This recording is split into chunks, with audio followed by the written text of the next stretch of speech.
बिस्मिल्लाहिर्रहमानिर्रहीम। अस्सलाम वालेकुम वरहमतुल्लाहि वबरकातुहू। दोस्तों, आप मेरा यूट्यूब चैनल पाक न्यूज़ 55 देख रहे हो। मैं अहमद ख़ान। मैंने इमरान खान का ख़िताब सुना और मुझे उस ख़िताब में बहुत ही एक ख़तरे की घंटी नज़र आई, क्योंकि पहली बार इमरान खान इस तरह की बात कर रहा है।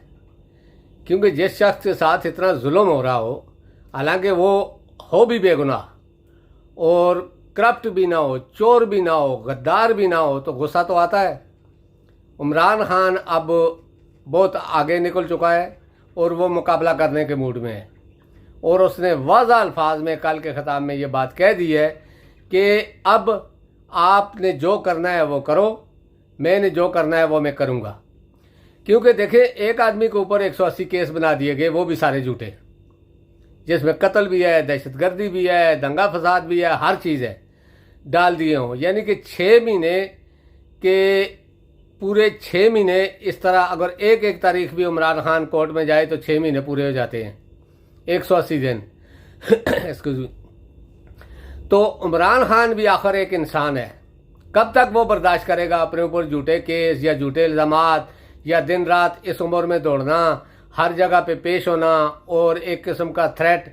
कभी साहबी ये कहते हैं, कभी खबरें चलाई जाती हैं, कभी क्या थ्रेट होता है, कभी क्या थ्रेट होता है। आखिर उसने एक चीज़ अल्लाह पे छोड़ दी है और उसने कह दिया है कि जो करना है करो, आप मिलिट्री कोर्ट में ट्रायल करो, मैं वकील भी नहीं लूँगा और ख़ुद एक अपना ट्रायल दूंगा। लेकिन जो कुछ भी मेरे साथ हुआ है 3.5 साल, पौने 4 साल में, वो सब कुछ मैं अवाम को बता दूंगा। क्योंकि इमरान खान को पता है उसके साथ क्या क्या हुआ है, हमें तो नहीं पता है, लेकिन इमरान खान को तो पता है। लेकिन सोचना ये चाहिए कि एक आदमी अगर पाकिस्तान के लिए बात कर रहा है, पाकिस्तानियों के लिए बात कर रहा है, तो वो क्या गलत कर रहा है। इस चीज़ को तो ज़ाती दुश्मनी बना दिया गया है, सियासी भी नहीं, एक मुल्की कौमी दुश्मनी भी नहीं, ज़ाती दुश्मनी बना दिया गया है। और जो लोग उसके खिलाफ ये कर रहे हैं, ऐसा लगता है कि जैसे वो उनका ज़ाती दुश्मन है। यानी कि एक दूसरे को कोई कत्ल हुए हैं तो इस तरह के जज्बात होते हैं। और जो ताकत में बैठे हुए लोग हैं, उनको भी सोचना चाहिए कि पीडीएम उनको इस्तेमाल कर रही है अपने फ़ायदे में। क्योंकि ये सारा जितना भी इसका फ़ायदा हो रहा है वो पीडीएम को हो रहा है। वो हर चीज़ को मिलिट्री इस्टेब्लिशमेंट के ऊपर डाल रही है और फौज के खिलाफ लोगों के दिलों में एक नफरत पैदा कर रही है। हर बात को वो फौज के, क्योंकि लोगों को भी एक पता है कि ये इतने बहादुर नहीं है, ये इस तरह के काम कभी कर ही नहीं सकते। और ये बात पीडीएम ने सामने कन्वे भी कर दी है। राना सनाउल्लाह के बयान देखो, नवाज शरीफ के या जावेद लतीफ़ के इस तरह के बयान देखो कि हमारे सर पर हाथ है, ताकत हमारे साथ है। ताकत तो सिर्फ अल्लाह की है ना, किसी और की तो नहीं है।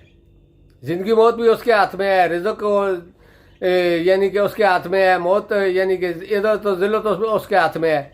वो जिसको चाहे इज्जत दे। रिजीम चेंज हुआ, इमरान खान को उतारा गया, ये सोचकर जैसे बाजवा ऐसे चुटकी बजाता था, चुटकी बजाकर ख़त्म कर देगा। लेकिन वो चुटकी से तो नहीं, अभी तालियों से भी नहीं हो रहा है। क्यों? क्योंकि अल्लाह ताला का जो लिखा हुआ है वही होगा। हो सकता है कल को इससे बुरा हो या इससे बेहतर हो, क्योंकि आगे का मुस्तकबिल का तो आप नहीं कह सकते कि क्या होने वाला है। हो सकता है कि किसी को भी कोई परेशानी हो सकती है। तो क्या वो भी इमरान खान के ऊपर डाल दिया जाएगा? इमरान खान एक ऐसा शख्स मिला है पाकिस्तानियों को, जो पाकिस्तानियों की और पाकिस्तान की बात करता है, जो इस्लाम की बात करता है। तो क्या ये चीज़ें वो गलत कर रहा है कि जो पीडीएम के कहने पर आप लोग उसके साथ इस तरह का सलूक कर रहे हो? उसने कुछ अर्सा पहले से कभी किसी को ये बोला कि फौज खिलाफ है या फौज के खिलाफ उसने कोई बात की? नहीं की। फिर ऐसा क्यों महसूस किया जा रहा है लोगों के दिलों में कि फौज उसके खिलाफ है? क्यों फौज के लिए अवाम में नफरत डाली जा रही है? और ये जानबूझकर किया जा रहा है। कुछ तो पीडीएम तो खार सारी कर ही रही है, कुछ हमारे इस्टेब्लिशमेंट में बैठे हुए लोग भी इस चीज़ को हवा दे रहे हैं। अभी ये नहीं पता कि उनका क्या फ़ायदा है। पीडीएम का तो ये फ़ायदा है कि वो हुकूमत करना चाहती है और जिनके ज़ोर पर करना चाहती है उनको इस्तेमाल कर रही है। ये तो सामने नज़र आ रहा है ना। आप देखें मुल्क के हालात किधर पहुँच गए हैं। अभी 3 अरब डॉलर के लिए इन्होंने कितने नाच गाने गाए, लेकिन एक दिन 2 दिन डॉलर नीचे आया, फिर ऊपर जाना शुरू हो गया है।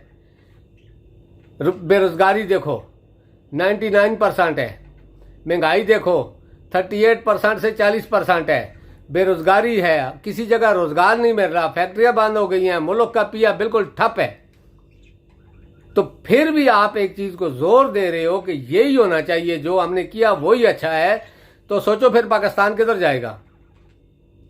पाकिस्तान को कहां पर लाकर खड़ा कर दिया गया है इस पीडीएम को लाने के लिए, क्या सोच भी कोई नहीं सकता था कि पाकिस्तान इस कंडीशन में जाएगा। एक तो दुनिया में कर्जे देने से भी अब डरती है, फिर कर्जे भी दें तो वो कर्जे हैं, कोई इस तरह का फ्री का माल नहीं है। और ऊपर से एक रजीम चेंज हुआ, उससे मुल्क की क्या हालत हुई, ऊपर से दूसरा ऐसी जगह पर जो पाकिस्तान का सबसे एहसास तरीन इलाका है और जिस पर इंडिया का भी एक चल रहा है, यानी कि अक़वाम मुत्तहिदा में भी कश्मीर और गिलगित बल्तिस्तान में कि वो किसी का नहीं है, वो एक अलग है चीज़। तो उसके लिए भी इतना बड़ा सीरियस, यानी कि एक जगह को, इतनी एहसास जगह को आपने एक खिलौना बना दिया। सामने नजर आ रहा है ना कि उसमें रजीम चेंज हो रही है, जिस तरह कश्मीर में हुई थी।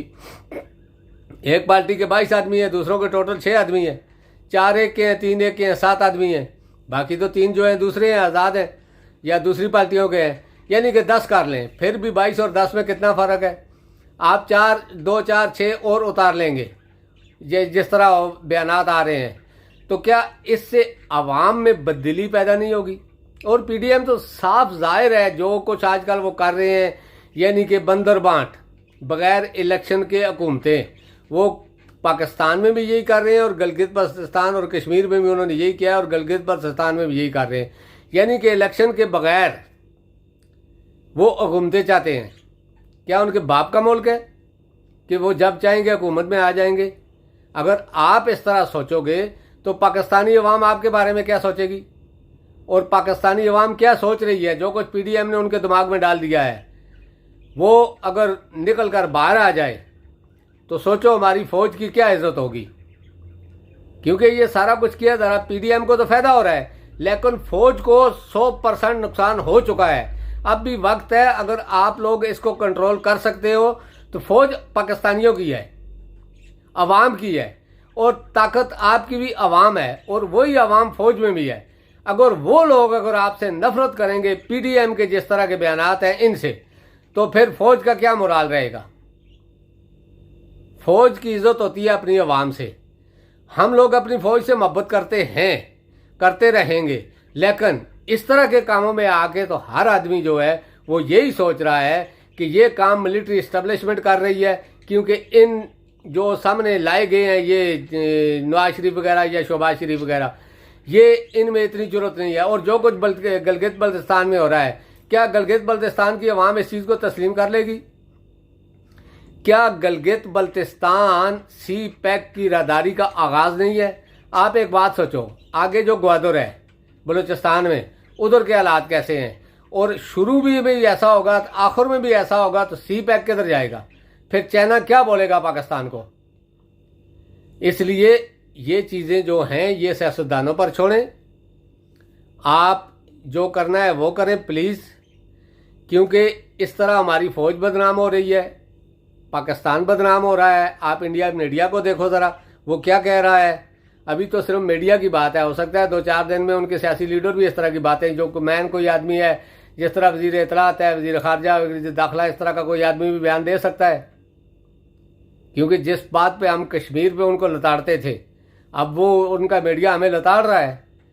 आपके पास तो बहुत ज़्यादा खबरें होंगी हमारे से, हम तो सिर्फ टीवी देख के या खबर न्यूज़ सुनकर ऐसी बात करते हैं, लेकिन जो कुछ हो रहा है ये अच्छा नहीं है।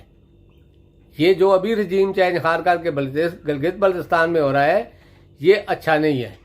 अच्छा क्यों नहीं है कि वो बहुत एहसास इलाका है और किसी टाइम भी फिर उसके साथ खैबर पख्तूनख्वा जुड़ा हुआ है।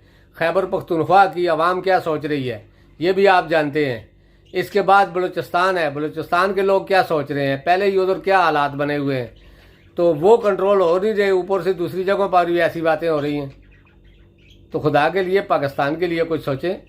ये पीडीएम आज आपकी सपोर्ट है, कल को कोई इस तरह की बात हो जाएगी तो वही कुआड़ी और वही उसका दस्ता यानी कि बंजा होगा, ये वही लोग हैं, ये कुत्ते की दुम है। अपने फ़ायदे के लिए तो ये आगे सीधा कर देते हैं, लेकिन जब इनको कोई नज़र ना आए तो फिर ये टेढ़ी की टेढ़ी है। इनके बयानात तो आपके पास हैं। तो दोस्तों अब तक के लिए इतना ही। इंशाल्लाह नेक्स्ट व्लॉग में आपसे मुलाकात होगी। अल्लाह पाक आप सबको अपनी हिफ्ज़-ओ-मान में रखे और पाकिस्तान को भी और अफवाज पाकिस्तान को भी अपनी हिफ्ज़-ओ-मान में रखे। अस्सलामु अलैकुम व रहमतुल्लाहि व बरकातहू।